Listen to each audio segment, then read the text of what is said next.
मेवाड़ रियासत के इतिहास की सीरीज के पार्ट 11 में हम बात करेंगे महाराणा उदय सिंह के शासनकाल के बारे में। इस पार्ट में हम देखेंगे महाराणा उदय सिंह और शेरशाह सूरी के बारे में, महाराणा उदय सिंह और मारवाड़ के शासक मालदेव राठौड़ के मध्य संघर्ष के बारे में, और अकबर द्वारा चित्तौड़ पर आक्रमण किया जाना और चित्तौड़ का तीसरा शाखा घटित होना। तो इन्हीं सभी प्रमुख घटनाओं पर केंद्रित रहेगा हमारा पार्ट 11। मैं रमन भारद्वाज क्लासेस से, आइए शुरू करते हैं। मेवाड़ रियासत के पिछले पार्ट में हमने देख लिया था कि सन 1540 ईस्वी में उदय सिंह ने चित्तौड़ पर आक्रमण करके बनवीर को पराजित किया और वापस अपने पैतृक राज्य पर अधिकार कर लिया और सन 1540 ईस्वी में मेवाड़ के महाराणा बन गए। तो महाराणा उदय सिंह का जो शासनकाल है वो सन 1540 ईस्वी से और 1572 ईस्वी तक रहा। उदय सिंह जो है वो महाराणा सांगा के 5वें पुत्र थे। अब महाराणा उदय सिंह के शासनकाल में जो जो प्रमुख घटनाएं घटित हुई तो उनके संबंध में सबसे पहले हम शुरुआत करते हैं महाराणा उदय सिंह और भारत में सूर्यवंश के संस्थापक शेरशाह सूरी के बारे में। तो शेरशाह सूरी के बारे में हम बात करें उससे पहले थोड़ा शेरशाह सूरी के बारे में समझ लेते हैं। देखिए, शेरशाह सूरी जो है ये भारत में सूर्यवंश के संस्थापक थे। इन्होंने मुगल बादशाह हुमायूं को एक तो चौसा के युद्ध में सन 1539 में पराजित किया था और एक कन्नौज या बिलग्राम के युद्ध में 1540 में पराजित किया था। और हुमायूं को पराजित करने के बाद भारत में सूर्यवंश की सत्ता शेरशाह सूरी के द्वारा स्थापित की गई थी। वैसे शेरशाह सूरी का जो बचपन का नाम था वो फरीद खां, लेकिन बाद में एक शेर को अपने बाहुबल से मारने के कारण बहार खां लोनी ने इनको शेर खां की उपाधि दी। और बाद में सन 1539 में जब शेरशाह सूरी ने चौसा के युद्ध में मुगल बादशाह हुमायूं को पराजित कर दिया तो उसके बाद शेर खां ने शेरशाह सूरी की उपाधि धारण की। यानी ये जो उपाधि धारण की गई इनके द्वारा शेरशाह सूरी की, ये सन 1539 में चौसा के युद्ध में हुमायूं को पराजित करने के बाद धारण की गई थी। अब जब सूर्यवंश की स्थापना कर ली गई शेरशाह सूरी के द्वारा तो अपने साम्राज्य का विस्तार करने के लिए ये भी निकल पड़े अपने राज्य से और इन्होंने सन 1543 ईस्वी में शेरशाह सूरी ने 1543 ईस्वी में चित्तौड़ पर चढ़ाई कर दी। अब उस समय महाराणा उदय सिंह ने शेरशाह सूरी के साथ युद्ध न करना ही उचित समझा और चित्तौड़ के दुर्ग की चाबियां शेरशाह सूरी को सौंप दी, जिसके कारण शेरशाह सूरी ने चित्तौड़ पर आक्रमण तो नहीं किया लेकिन चित्तौड़ पर अपना राजनीतिक प्रभाव बनाए रखने के लिए, अपनी सत्ता बनाए रखने के लिए अपने एक व्यक्ति खवास खां को चित्तौड़ के दुर्ग में नियुक्त कर दिया और फिर बाद में आगे की ओर बढ़ गया। अब देखिए, महाराणा उदय सिंह द्वारा शेरशाह सूरी को चित्तौड़ के दुर्ग की चाबियां सौंपे जाने को लेकर काफी इतिहासकारों ने उनकी आलोचना भी की है, लेकिन एक पक्ष ऐसा भी है जो महाराणा उदय सिंह की इस कूटनीति को सही बताता है। और महाराणा उदय सिंह द्वारा चित्तौड़ के दुर्ग की चाबियां सौंपे जाने को लेकर जो तर्क यानी जो सही कारण बताए जाते हैं कि आखिर ऐसा क्यों किया होगा, तो उनकी थोड़ी सी मैं चर्चा करता हूं।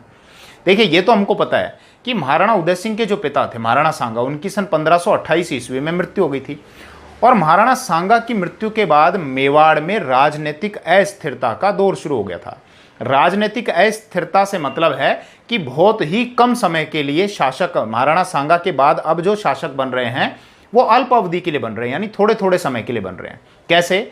सन 1528 ईस्वी में महाराणा सांगा की मृत्यु हुई तो सांगा की मृत्यु के बाद 1528 से और 1531 तक उनके पुत्र रतन सिंह मेवाड़ के शासक बने।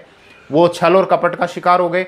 तो उसके बाद 1531 से और 1536 तक महाराणा सांगा के ही दूसरे पुत्र थे विक्रमादित्य, वो मेवाड़ के शासक बने। अब विक्रमादित्य के शासनकाल में हमको पता है कि गुजरात के शासक बहादुर शाह ने 2 बार चित्तौड़ पर आक्रमण किया था। एक तो 1533 ईस्वी में, जब उस समय राजमाता कर्मावती या कर्णावती ने काफ़ी धन भी दिया बहादुर शाह को युद्ध टालने के लिए और रणथंबोर की जागीर भी दे दी और बहादुर शाह के साथ में संधि भी की। अब काफ़ी धन देने के कारण और रणथंबोर दिए जाने के कारण आर्थिक रूप से भी नुकसान उठाना पड़ा।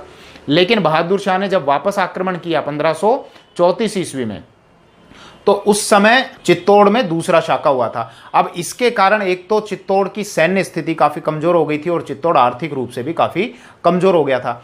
अब महाराणा विक्रमादित्य के बाद अगले जो शासक आए थे 1536 से 1540 तक वो थे बनवीर या वनवीर और 1540 में बनवीर को पराजित करके उदय सिंह मेवाड़ के शासक बन गए थे।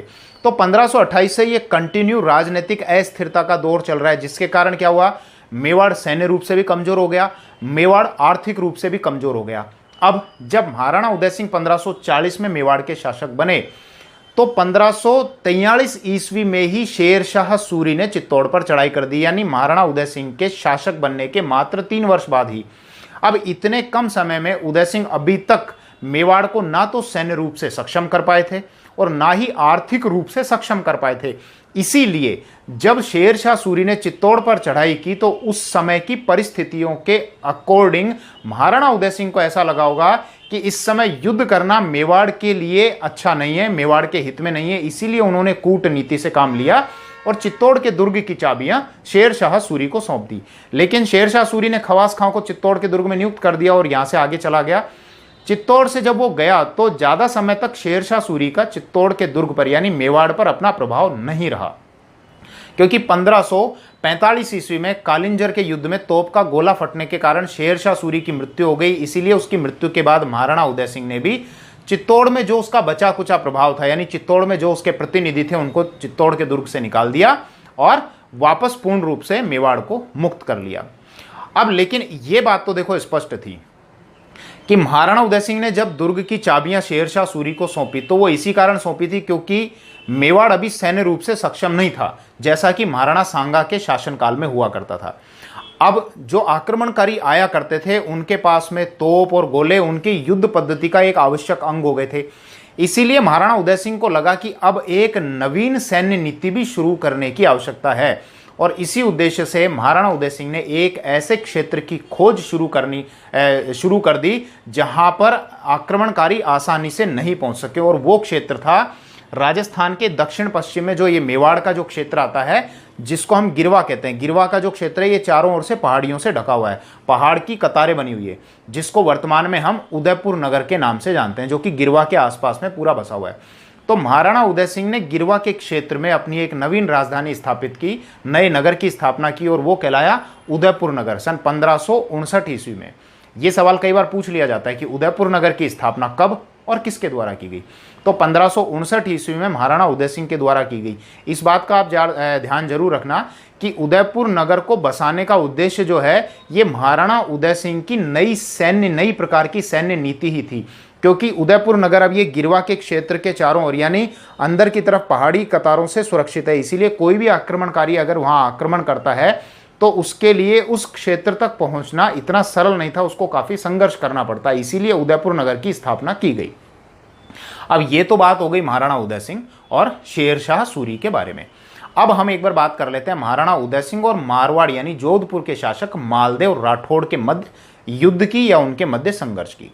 देखो ये तो हमको पता है कि जब 1540 ईस्वी में महाराणा उदय सिंह ने चित्तौड़ पर आक्रमण किया था बनवीर को या वनवीर को पराजित करने के लिए, तो उस समय मारवाड़ के शासक मालदेव राठौड़ ने महाराणा उदय सिंह की हेल्प की थी, सहायता की थी।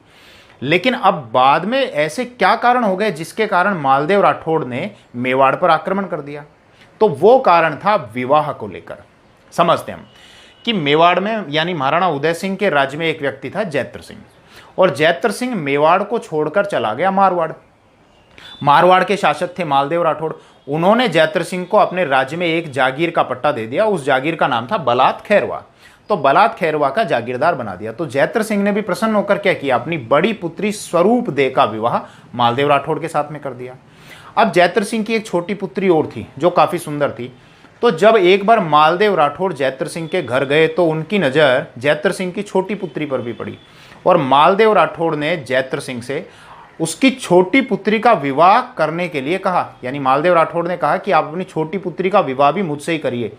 इस बात को जैत्र सिंह ने अपना अपमान समझा और अपनी छोटी पुत्री का विवाह मालदेव राठौड़ के साथ न करके मेवाड़ के शासक महाराणा उदय सिंह के साथ में कर दिया। बस इसी कारण मालदेव राठौड़ ने मेवाड़ पर आक्रमण कर दिया और यह आक्रमण किया गया कुंभलगढ़ में। लेकिन देखिए कुंभलगढ़ को जीत पाना इतना सरल नहीं है। मालदेव राठौड़ ने कुंभलगढ़ को जीतने का काफी प्रयास किया, लेकिन वो असफल रहा और उसको वापस खाली हाथ ही लौटना पड़ा। अब हम थोड़ा और आगे की ओर चलते हैं और बात करते हैं महाराणा उदय सिंह के शासनकाल में मुगल बादशाह अकबर ने चित्तौड़ पर आक्रमण किया, और चित्तौड़ पर आक्रमण करने के बाद सन 1568 ईस्वी में चित्तौड़ का तीसरा शाका हुआ।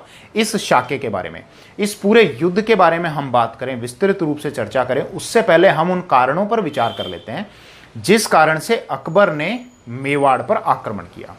तो देखिए अकबर जब मुगल बादशाह बना तो उसके बाद उसको भी ये स्पष्ट था कि यदि अपने साम्राज्य का विस्तार करना है तो राजपुताना के शासकों को दबाया या कुचला नहीं जा सकता। अकबर के लिए ये बहुत महत्वपूर्ण था कि राजपुताना के शासक उसको सहयोग करें, उसकी अधीनता स्वीकार कर लें। हालांकि राजपुताना के जो शासक थे, आमेर के शासक भारमल कच्छावा, उन्होंने सन 1562 ईस्वी में अकबर की अधीनता स्वीकार कर ली थी। लेकिन आमेर रियासत द्वारा अकबर की अधीनता स्वीकार किए जाने के बाद भी राजपुताना के जो दूसरे शासक थे वो अभी भी अकबर की अधीनता स्वीकार करने में इंटरेस्टेड नहीं थे। इसका क्या कारण था? इसका कारण था मेवाड़ रियासत, क्योंकि राजपुताना के ज्यादातर शासक मेवाड़ रियासत के प्रति अपनी निष्ठा रखते थे। और वो निष्ठा कब से चली आ रही थी? महाराणा सांगा के समय से चली आ रही थी। महाराणा सांगा के समय में चरम पर पहुंच गई थी। तो राजपुताना के शासक मेवाड़ रियासत में अपनी निष्ठा रखते थे और मेवाड़ रियासत की शक्ति को मान्यता दिया करते थे। मेवाड़ रियासत भी स्वयं भी स्वतंत्र थी और बाकी रियासतों को भी स्वतंत्र रहने के लिए प्रेरित करती थी।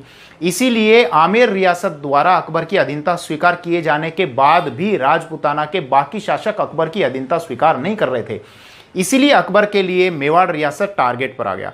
अकबर ने क्या सोचा कि यदि मेवाड़ रियासत को पराजित कर दिया जाए, मेवाड़ पर अधिकार कर लिया जाए, तो इससे राजपुताना की जो बाकी रियासतें हैं उनकी निष्ठा पर भी चोट पहुंचेगी और वो धीरे धीरे मुगल बादशाह अकबर की यानी मेरी अधीनता स्वीकार करना शुरू कर देंगे। एक तो ये कारण हो गया। दूसरा कारण यह है कि दिल्ली से एक तो गुजरात की ओर जाने वाले मार्ग और दिल्ली से मालवा की ओर जाने वाले जो मार्ग हैं, इसमें मेवाड़ रियासत यानी मेवाड़ का क्षेत्र आया करता था। और यदि अकबर को गुजरात और मालवा पर लंबे समय तक अपना अधिकार बनाए रखना है तो इन दोनों ही क्षेत्रों की ओर जाने वाले जो मार्ग हैं उन मार्गों पर उसका अधिकार होना जरूरी था। इसीलिए यह कारण भी था कि चित्तौड़ को जीतना उसके लिए जरूरी था। अब एक कारण और है कि मालवा के एक तो थे बाज बहादुर और एक मेड़ता के थे, मेड़ता वर्तमान में आता है नागौर में, मेड़ता के थे जयमल राठौड़। इन दोनों ही व्यक्तियों को उस समय महाराणा उदय सिंह ने अपने यहाँ पर शरण दी थी, जबकि अकबर नहीं चाहता था कि इन दोनों को कोई अपने यहाँ पर शरण दे। इसीलिए जब महाराणा उदय सिंह ने मालवा के बाज बहादुर और मेड़ता के जयमल राठौड़ को अपने यहाँ शरण दी तो इसका मतलब महाराणा उदय सिंह ने सीधे सीधे मुगल सत्ता को चुनौती दे दी थी।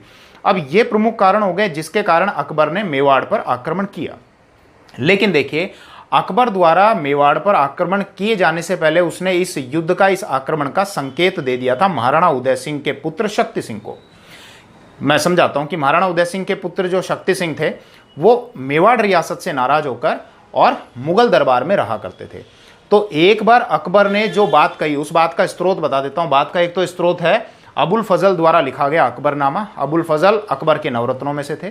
इसके अलावा अमर काव्य वंशावली, ये रणछोड़ भट्ट के द्वारा लिखी गई है। इसके अतिरिक्त तबकाते अकबरी जो कि निजामुद्दीन द्वारा लिखी गई है, और गोपीनाथ शर्मा की Mewar and the Mughal emperors. तो ये चार स्रोत हैं। इन चारों स्रोत के आधार पर मैं आपको बता रहा हूं कि मुगल बादशाह अकबर ने एक बार शक्ति सिंह को सुनाते हुए ये कहा कि राजपुताना के बड़े बड़े जमींदार हमारी अधीनता स्वीकार करते जा रहे हैं, हमारे अधीन होते जा रहे हैं, लेकिन अभी तक मेवाड़ रियासत हमारे अधीन नहीं हो पाई है। तो इसका मतलब अकबर ने शक्ति सिंह को ये इंडिकेशन दे दिया, ये संकेत दे दिया कि अब मेरा अगला जो टारगेट है वो मेवाड़ रियासत है। अब शक्ति सिंह ने भी ये संकेत पाकर वो मुगल दरबार से निकलकर और सीधे कहाँ पहुंचा? मेवाड़ रियासत में, और अपने पिता महाराणा उदय सिंह को सारी बात बता दी। जब महाराणा उदय सिंह को ये सारी बात पता चली तो उन्होंने अपने सामंतों को बुलाया इस स्थिति पर, इस परिस्थिति पर विचार विमर्श करने के लिए, मंत्रणा करने के लिए। तो देखो, यहां पर अपने सामंतों से राय विचार विमर्श करने के बाद यह निर्णय लिया गया कि चित्तौड़ के दुर्ग की रक्षा का दायित्व तो जयमल राठौड़ और फतेह सिंह, जिनको हम फत्ता या पत्ता के नाम से जानते हैं, कि चित्तौड़ के दुर्ग की रक्षा का दायित्व तो जयमल राठौड़ और फतेह सिंह को सौंपा जाए, और महाराणा उदय सिंह चित्तौड़ के दुर्ग को छोड़कर जाएं और गोगुंदा, उदयपुर और गिरवा का जो क्षेत्र है उस क्षेत्र की जाकर रक्षा करेंगे। तो अपने सामंतों के सलाह के अनुसार युद्ध के समय में महाराणा उदय सिंह चित्तौड़ को छोड़कर गिरवा के क्षेत्र के आसपास चले गए, यानी कि उदयपुर गोगुंदा के क्षेत्र के आसपास चले गए, और चित्तौड़ के दुर्ग की रक्षा का दायित्व जयमल राठौड़ और फतेह सिंह को सौंप दिया गया। अब देखिए, युद्ध के समय में महाराणा उदय सिंह द्वारा चित्तौड़ को छोड़कर जाने को लेकर इतिहासकारों ने उनकी आलोचना की। हालांकि दो पक्ष हैं, एक पक्ष तो उनकी आलोचना करता है और एक दूसरा पक्ष ऐसा भी है जिसने महाराणा उदय सिंह के इस कदम को ठीक भी बताया। तो मैं दोनों ही प्रकार के पक्षों को आपके समक्ष रखता हूं। सबसे पहले आलोचना वाले पक्षों को रखता हूं और मैं लेता हूं श्यामल दास को। श्यामल दास, इन्होंने वीर विनोद लिखी है, और श्यामल दास ने क्या बताया है कि हमारे समय के लगभग सभी इतिहासकारों ने महाराणा उदय सिंह के इस कदम को उनकी कायरता बताया है। इसके अतिरिक्त राजस्थान के इतिहास के जनक colonel James Tod. Colonel James Tod ने कहा है यदि महाराणा सांगा और महाराणा प्रताप के मध्य में उदय सिंह न हुआ होता तो मेवाड़ राज्य के इतिहास के पन्ने और भी अधिक उज्जवल होते। तो ये तो इन्होंने आलोचना की थी। इसके अलावा एक और हैं गौरी शंकर हीराचंद ओझा, इन्होंने उदयपुर राज्य का इतिहास लिखा है और इन्होंने महाराणा उदय सिंह को साहस शून्य, यानी कि कहा है महाराणा उदय सिंह में साहस की कमी थी और महाराणा उदय सिंह को एक विलासी व्यक्ति बताया है। अब ये तो हो गए आलोचनात्मक। दूसरे हम बात करते हैं कि महाराणा उदय सिंह के इस कदम को ठीक भी बताया है एक इतिहासकार ने, जिनका नाम है गोपीनाथ शर्मा। गोपीनाथ शर्मा ने Mewar and the Mughal emperors में यह बताया है कि महाराणा उदय सिंह में साहस की कमी नहीं थी, क्योंकि उन्होंने बनवीर को पराजित किया था। इसके अतिरिक्त नागौर के हाकिम को पराजित किया था और मारवाड़ के शासक मालदेव राठौड़ को भी पराजित किया था और अपने शौर्य का परिचय दिया था। इसके अतिरिक्त गोपीनाथ शर्मा ने यह भी कहा है कि अभाग्यवश हमारे समय के इतिहासकार महाराणा सांगा और महाराणा प्रताप की उपलब्धियों से इतने अधिक प्रभावित हो गए थे कि उन्होंने महाराणा उदय सिंह के बारे में निरपेक्ष रूप से सोचा ही नहीं। इसके अतिरिक्त गोपीनाथ शर्मा ने यह भी बताया है कि महाराणा उदय सिंह का महाराणा सांगा और महाराणा प्रताप के मध्य पैदा होना ही इनके व्यक्तित्व के मूल्यांकन में बाधाजनक सिद्ध हुआ। यानी कि महाराणा उदय सिंह जो है वो महाराणा सांगा और महाराणा प्रताप के मध्य में पैदा हुए, इसीलिए हम जिस नज़र से महाराणा सांगा का मूल्यांकन करते हैं, जिस नज़र से महाराणा प्रताप का मूल्यांकन करते हैं, उसी नज़र से हम महाराणा उदय सिंह का भी मूल्यांकन करने का प्रयास करते हैं और यही इनके व्यक्तित्व के मापन में सबसे बड़ी बाधा सिद्ध हुई। तो ये दोनों प्रकार के पक्ष मैंने आपको, और पक्षों के क्या क्या तर्क थे, क्या क्या कथन थे, वो मैंने आपको बता दिए। वापस पॉइंट पर आ जाता हूँ। ठीक है, युद्ध के समय में ये निर्णय लिया गया कि महाराणा उदय सिंह चित्तौड़ को छोड़कर जाएंगे और वो चित्तौड़ को छोड़कर चले गए और चित्तौड़ की रक्षा का दायित्व जयमल राठौड़ और फतेह सिंह यानी फत्ता या पत्ता को सौंप दिया गया। अब अकबर ने चित्तौड़ पर चढ़ाई शुरू की और 23 अक्टूबर सन 1567 ईस्वी को मांडलगढ़ के मार्ग से होते हुए वो चित्तौड़ आ गया। मांडलगढ़ वर्तमान में आता है भीलवाड़ा में। चित्तौड़ जब पहुंचा तो 3 स्थानों पर उसने अपना कैंप लगाया। ये 3 स्थान थे काबरा, नगरी और पंडोली या पांडोली। इसके अतिरिक्त चित्तौड़ का जो पूर्वी द्वार है जिसको सूरजपोल कहते हैं, तो सूरजपोल के सामने, ठीक सामने एक तोप खाना लगाया गया और तोप खाने की अध्यक्षता 3 व्यक्तियों ने की, शुजात खां, काशिम खां और टोडरमल। टोडरमल जो है ये अकबर के नवरत्नों में से एक थे। इसके अतिरिक्त देखो, जब अकबर को ये पता चला कि मेवाड़ के शासक उदय सिंह चित्तौड़ को छोड़कर जा चुके हैं, तो उन्होंने हुसैन कुली खां को महाराणा उदय सिंह का पता लगाने के लिए भेज दिया। सैनिकों की एक टुकड़ी भेजी और उसका नेतृत्व किसको सौंपा? हुसैन कुली खां को, कि आप जाइए और महाराणा उदय सिंह का पता लगाइए। लेकिन काफ़ी प्रयास उसने किए और महाराणा उदय सिंह का जब पता नहीं लगा सका तो उसको खाली हाथी वापस चित्तौड़ लौटना पड़ा। अब साथ ही साथ देखिए अकबर ने क्या किया कि सुरंगें खुदवानी शुरू कर दी और उनमें बारूद भरवाना शुरू कर दिया ताकि चित्तौड़ की दीवारों को गिराया जा सके, बारूद से उड़ाया जा सके। इसके साथ साथ तोप के गोले भी छोड़े जाने लगे ताकि चित्तौड़ की दीवारें क्षतिग्रस्त होती रहें और मुगल सैनिकों को चित्तौड़ के दुर्ग में प्रवेश करने का एक स्थान मिल जाए, एक मार्ग मिल जाए। लेकिन देखिए, मुगल सेना जैसे जैसे चित्तौड़ की दीवारों को क्षतिग्रस्त करती जा रही थी, अंदर से राजपूत योद्धा भी क्या करते थे, उनकी तुरंत मरम्मत करा लिया करते थे। और मुगल सैनिकों को चित्तौड़ के दुर्ग में रोकने के लिए कपड़े के बड़े बड़े गोलों में आग लगाकर ऊपर से लुढ़का रहे थे और बड़े बड़े पत्थर भी, गोल बड़े बड़े पत्थर भी चित्तौड़ के दुर्ग से ऊपर से लुढ़काए जा रहे थे ताकि मुगल सैनिक अंदर प्रवेश ना कर सकें। इसका कारण ये था, वो चाहे तो सीधे भी अभी आक्रमण कर सकते हैं, लेकिन ज़्यादातर इस युद्ध को टालने का प्रयास इसलिए किया जा रहा था क्योंकि ये बात तो निश्चित थी कि अकबर की जो सेना है वो मेवाड़ की सेना के मुकाबले काफ़ी विशाल थी, काफ़ी बड़ी थी और तकनीकी रूप से भी अकबर की सेना सक्षम थी, सशक्त थी। उनके पास में उस समय के आधुनिक हथियार हुआ करते थे, जबकि मेवाड़ की सेना के पास में इतने तकनीकी रूप से सक्षम या आधुनिक हथियार नहीं थे। इसलिए ये बात तो निश्चित थी कि अगर आप युद्ध करेंगे तो युद्ध में मेवाड़ की सेना की तो हार होगी। इसलिए जब तक हो सके बाकी प्रजाजनों की या निर्दोष लोगों की रक्षा के लिए इस युद्ध को टाला जाए। तो ये काफ़ी प्रयास किए गए। तो अब देखिए, एक बार क्या हुआ कि जब दीवार की मरम्मत कराई जा रही थी तो जयमल राठौड़ दीवार की मरम्मत कराए थे और अकबर ने अपनी एक बंदूक संग्राम से गोली छोड़ी और वो गोली सीधे जाकर जयमल राठौड़ को लगी। अब कुछ स्रोत तो ऐसा बताते हैं कि वो गोली लगने से जयमल राठौड़ की मृत्यु हो गई और यहाँ पर एक जनश्रुति और चलती है कि जयमल राठौड़ की मृत्यु नहीं हुई थी, वो गोली जयमल राठौड़ के पैर में लगी थी जिसके कारण फिर बाद में उन्होंने कल्ला राठौड़ के कंधे पर बैठकर युद्ध किया था और जिससे 4 हाथों वाले देवता की कहानी जुड़ी हुई है। मैं दोनों पर ही चर्चा करूंगा, लेकिन पहले एक पक्ष को ले लेता हूं। एक मैं स्त्रोत की बात करता हूं, वही तबकाते अकबरी, निजामुद्दीन द्वारा लिखा गया, अबुल फजल द्वारा लिखा गया अकबरनामा, इसके अलावा गोपीनाथ शर्मा का Mewar and the Mughal emperors और अमर काव्य वंशावली रणछोड़ भट्ट के द्वारा लिखी हुई। इन स्त्रोतों से तो हमको पता चलता है कि अकबर ने जब संग्राम बंदूक से गोली छोड़ी तो वो गोली जयमल राठौड़ को जाके लगी और जिसके कारण उसकी मृत्यु हो गई जयमल राठौड़ की। जयमल राठौड़ की मृत्यु के बाद दुर्ग के अंदर एकदम सन्नाटा छा गया और जो योद्धा थे उनका मनोबल गिर गया। ये भी एक प्रमुख कारण था हार का, क्योंकि इस युद्ध के दौरान मनोबल ही सबसे महत्वपूर्ण होता है। और ये सारी चीज़ हमने देख ली थी खानवा के युद्ध में, जहाँ बाबर की सेना महाराणा सांगा की सेना के मुकाबले काफ़ी छोटी थी, लेकिन उनका मनोबल बढ़ाने के लिए बाबर ने जो प्रयास किए थे वही उसकी विजय के लिए सिद्ध हुए थे। तो यहाँ चित्तौड़ के दुर्ग में क्या हुआ, जब जयमल राठौड़ की मृत्यु हो गई तो दुर्ग में एक सन्नाटा छा गया। अब ये निर्णय लिया गया कि अब केसरिया किया जाएगा, यानी युद्ध किया जाएगा। तो युद्ध करने से पहले वीरांगनाओं के सतीत्व की रक्षा के लिए एक बड़े अग्नि कुंड में लकड़ियां प्रज्वलित की गई और एक एक करके वीरांगनाएं उसमें कूदने लगी, जिसको हम जौहर की घटना कहते हैं। अब जब ये जौहर चल रहा था दुर्ग के अंदर तो आग की बड़ी बड़ी लपटें दुर्ग से बाहर भी देखने को मिल रही थी और ये सब अकबर भी देख रहा था। तो अकबर को भी अभी समझ में आ गया कि दुर्ग के अंदर अब जौहर चल रहा है और कुछ ही समय में राजपूत योद्धा किले के द्वार खोलेंगे और अब थोड़े समय में युद्ध शुरू हो जाएगा। तो अब देखिए ऐसा ही हुआ, राजपूत योद्धाओं ने भी किले के द्वार खोले और केसरिया वस्त्र धारण करके वो भी युद्ध करने के लिए चले गए थे। लेकिन जैसा कि निश्चित था, परिणाम पहले से तय था, वैसा ही हुआ। इस युद्ध में बहुत बड़ा नरसंहार हुआ और इस युद्ध में अकबर की विजय हुई और सन 1568 ईस्वी में 25 फरवरी 1568 ईस्वी को अकबर का चित्तौड़ के दुर्ग पर अधिकार हो गया। और ये चित्तौड़ का यानी मेवाड़ का तीसरा और अंतिम शाखा था। शाखा मतलब यहाँ पर महिलाओं के द्वारा जौहर हुआ यानी जिंदा अग्निकुंड में कूदने की घटना, और केसरिया यानी केसरिया वस्त्र धारण करके मरने और मारने की स्थिति। अब यहाँ पर ये चित्तौड़ का तीसरा शाखा तो हो गया। लेकिन देखिए, चलो मैं उस घटना की भी एक बात करता हूँ जो जयमल राठौड़ से संबंधित है, यानी एक 4 हाथों वाले देवता से संबंधित है। जनश्रुति में ऐसा भी बताया जाता है कि अकबर ने जब वो गोली छोड़ी थी, जयमल राठौड़ दीवार की मरम्मत करा रहे थे और अकबर ने जब वो संग्राम बंदूक से गोली चलाई थी तो वो जयमल राठौड़ के पैर में जाकर लगी थी, जिसके कारण उनका पैर घायल हो गया। अब जब युद्ध करने का निर्णय लिया गया तो जयमल राठौड़ घायल होने के कारण इस स्थिति में नहीं थे कि वो युद्ध कर सके। तो यहाँ पर एक व्यक्ति थे जिनका नाम था कल्ला राठौड़।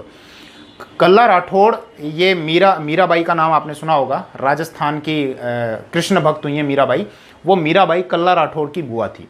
तो कल्ला राठौड़ ने क्या किया, जयमल राठौड़ को अपने कंधे पर बैठा लिया कि आप युद्ध अवश्य करेंगे, आप मेरे कंधे पर बैठ जाइए। अब जब वो युद्ध करने के लिए गए तो जयमल राठौड़ कल्ला राठौड़ के कंधे पर बैठे हुए, तो 2 तलवारें तो कल्ला राठौड़ ने अपने हाथ में ले ली और 2 तलवारें जयमल राठौड़ ने अपने हाथ में ले ली। और जब ये मुगल सेना के साथ में युद्ध कर रहे थे तो मुगल सेना को ऐसा लग रहा था जैसे मेवाड़ की सेना की ओर से कोई 4 हाथों वाला देवता युद्ध कर रहा है। इसीलिए कल्ला राठौड़ की जो ख्याति है वो 4 हाथों वाले देवता के रूप में मानी जाती है। ये जो मैंने आपको पॉइंट बताया, ये जो कहानी बताई है, ये जनश्रुति पर आधारित है, लोक मान्यताओं पर आधारित है, यानी कि लोग ऐसा विश्वास करते हैं। अब दोनों ही बातें मैंने आपको बता दी कि स्त्रोत क्या कहते हैं और जनश्रुतियां क्या कहती हैं। तो खैर, अकबर का यहाँ चित्तौड़ के दुर्ग पर अधिकार हो गया। अब देखिए, जब अकबर का यहाँ अधिकार हुआ और मेवाड़ की पराजय की जानकारी जब महाराणा उदय सिंह को मिली तो महाराणा उदय सिंह इस पराजय के बाद से काफ़ी दुखी रहने लग गए थे और बाद में फिर उन्होंने अपना अंतिम समय गोगुंदा में व्यतीत किया। गोगुंदा वर्तमान उदयपुर जिले में ही आता है। और सन 1571 ईस्वी का जो दशहरा था, उस दशहरे से वो बीमार चल रहे थे और बाद में 28 फरवरी 1572 ईस्वी को होली के दिन महाराणा उदय सिंह की मृत्यु हो गई। अब महाराणा उदय सिंह की मृत्यु हो गई, लेकिन अपनी मृत्यु से पूर्व भी उन्होंने एक ऐसा निर्णय लिया जिसके कारण भी इतिहासकारों ने उनकी आलोचना की है। महाराणा उदय सिंह ने क्या किया, अपने बड़े और योग्य पुत्र प्रताप के स्थान पर प्रताप से छोटे पुत्र जगमाल को अपना अगला उत्तराधिकारी घोषित कर दिया। अपनी रानी भटियाणी के प्रभाव में आकर उन्होंने ये निर्णय लिया, जिसके कारण इतिहासकारों ने उनकी आलोचना की कि उन्होंने अपने बड़े और योग्य पुत्र प्रताप को तो उत्तराधिकारी नहीं बनाया, जिनको हम महाराणा प्रताप के नाम से जानते हैं, और अपने छोटे पुत्र जगमाल को उत्तराधिकारी बना दिया। लेकिन बाद में कुछ परिवर्तन हुए, जिसके कारण जगमाल के स्थान पर प्रताप अगले मेवाड़ के शासक बने, जिनको हम महाराणा प्रताप के नाम से जानते हैं। तो अब अगली जो सीरीज़ हमारी स्टार्ट होने वाली है वो महाराणा प्रताप पर केंद्रित रहेगी और महाराणा प्रताप के बारे में मुझे पढ़ाने में और आपको पढ़ने में बहुत मज़ा आने वाला है। Thank you.